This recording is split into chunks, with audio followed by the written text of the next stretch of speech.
What's up, guys? Welcome back to Country Bunkers Trains. Hope you're doing well. A big welcome to all of the new subscribers. Guys, I'm pretty excited. I've got a somewhat quick but very big update to the layout as well as the channel. Went and got myself a little Christmas present the other day. Over the past 20 years, I have been dreaming and lusting about getting a big-scaled articulated steam engine. However, I never really had the means to do so. I have enjoyed the Linemaster Challenger from Lionel, which is an awesome engine. However, it's still not exactly the same thing. But yeah, I went ahead and got myself one this past Friday. I'm super tickled with it. If you guys are ready for it, here she is.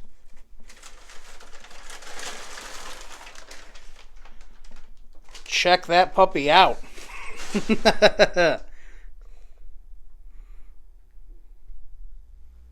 She's an old MTH Premier Northern Pacific Z5 Yellowstone engine. Isn't she gorgeous? She's actually one of two production samples for the run of this engine. As I mentioned in the last video, Tony had been getting quite a few items from the MTH auctions, and this happened to be one of them.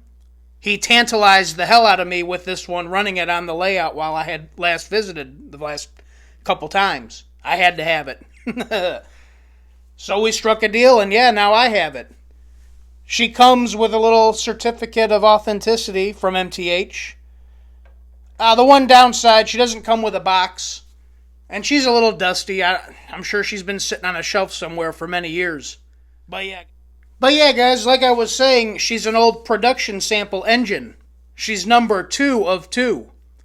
As I've said previously, I'm not an expert and I'm only assuming. But if I had to take a guess, the first engine, 1 of 2, was an unpainted, unfinished model. Whereas this one, being 2 of 2, was a finished and painted model, obviously. She sports Proto Sound 2 with the 3-volt system and runs fabulous. She sounds great.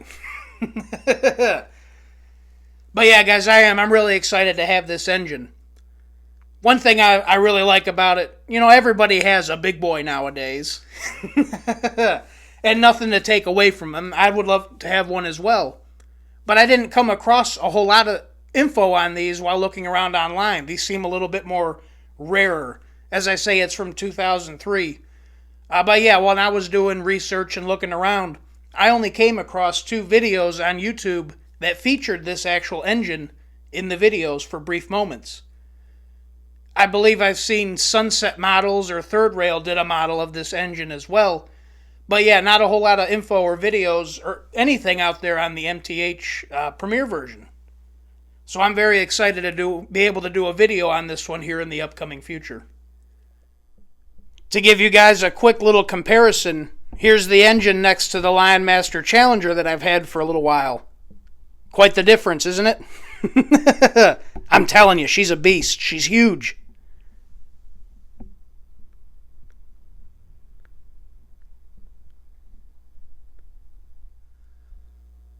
Obviously, this big behemoth was not going to be able to run on either one of the layouts that I currently had set up.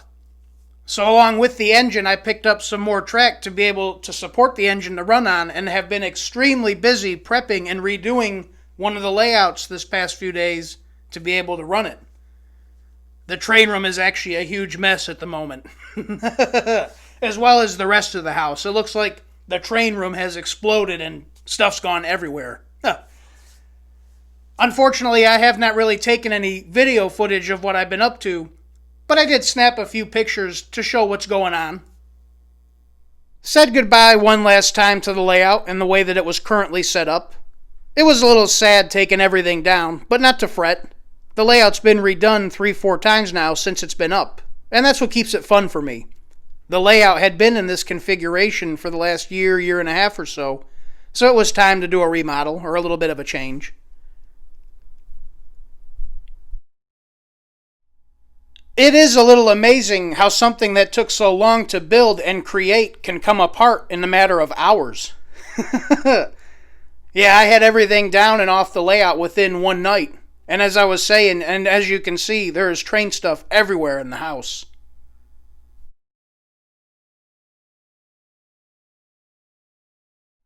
With everything removed from the layout, the first part of the expansion was filling in the nook in front of the door. I originally left this spot open to be able to access the layout, however it's not needed. I can still access it through the door. Once that was done, we started laying track work and taking measurements for the front of the layout. As you can see, we're losing some real estate in the train room. However, it's not near as bad as I thought it was going to be. It's a lot better than what I originally anticipated. But yeah, we built the new framework off of the original bench work, and I'm pretty happy with it. I think it came out pretty good. Laid a new sheet on the front of the table, as well as some new grass. I didn't use the sound insulation that I had used that you can see in the back, as I wasn't overly impressed with it originally, so I opted out on not using it. Once the top of the table was done, got all the new track work laid and put in place. Everything's screwed down and finalized now. I got a couple loose ends to finish up, but I'm pretty happy with it. Looks pretty good. Once all that was done, we got the new command center, if you will, under the table going up. Obviously, I still got a bunch of work to do, but I'm pretty happy with it.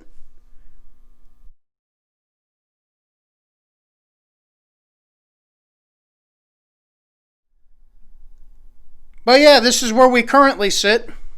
As you can see, I've started putting some stuff back up on the table to get a feel for it, see where I want to put some stuff. Still got a lot of work to do, obviously. We did have to have a couple sacrifices in order to do this. We're losing a couple lines. We used to have an upper loop going around the city over here that will not be getting reinstalled. I kind of want to leave the front of the table open so you can get a good view of the engines unobstructed as they're running by. We're also losing the 027 loop that was in the middle of the table. As much as I enjoyed it, I could only really run a few trains on it. Not all my stuff would handle the small curves. So it was a worthwhile sacrifice, I think. As you can see, we went with the MTH Real Tracks, or continued on with it. I had a good little bit of this stuff already, and rather than swapping out track and all that good stuff, I just continued to go with it. Plus, I can get it here locally easily. The inner loop is the original 042 that was the outer line of the layout previously. Then we have an 054 loop here in the middle. I had the 054 curves previously, but didn't utilize it as a whole loop before. And then we've got the new 072 loop on the outside line. I think it looks pretty good. I still got to get the upper line on the back there on the bridge reconnected and all that. But I got these 3 loops right now running live, so we can get the trains running again. I think we'll continue on with the rail yard over here, kind of like how it was there previously. I do like the city back there, but I don't know if I'm going to keep it back there or not. Time will tell, we'll see. That's what I've been up to for the past few days. I do apologize, the footage is a little lackluster. I was so excited and in a hurry to get this thing up and running, I didn't really take a whole lot of time to shoot any footage. But yeah, I'm extremely tickled and excited. I did get a call or a text from Tony earlier as well that one of my pre-order items is in. I'm excited to go get that one as well. I've been waiting on that one for a while. And I got word that one of the other pre-order items might be coming in this week as well. Pretty cool. 3 trains in 1 week. Hell yeah. But anyways, guys, I hope you enjoyed this little video.